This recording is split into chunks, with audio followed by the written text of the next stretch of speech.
গেছি ফাইসে শ্বশুর ধরেছে কইছে বাঁচা আর নাই রে কোনো আশা মনে হয়েছিল যে প্রেম করবো হ্যাঁ বিয়ে করবো আমার কথায় তাই না প্রেম করবো ছেলে পালিয়ে যাবো অনেক মেয়েরই এই ধরনের হয় অনেক ছেলে এই ধরনের হয় না হয় না ও বেচারা কিন্তু এসে গেছে কেন কারণ শ্বশুর বাড়ি থেকে ওরা জানাজানি হয়ে গেছে ওই এখন আর কোনো বাঁচার উপায় না তো বিয়ে ওখানে করতে হবে তাহলে হলো 3 জন হলো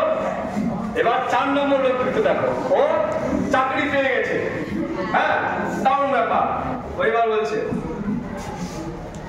ভালো চাকরি পেয়েছি আমি ভালো চাকরি পেয়েছি আমি বিয়ে করবো কইরা দামাদামি হয় না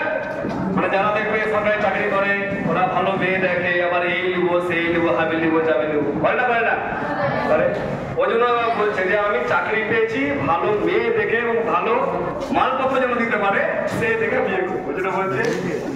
ভালো চাকরি পেয়েছি আমি ভালো চাকরি পেয়েছি আমি বিয়ে করবো কইরা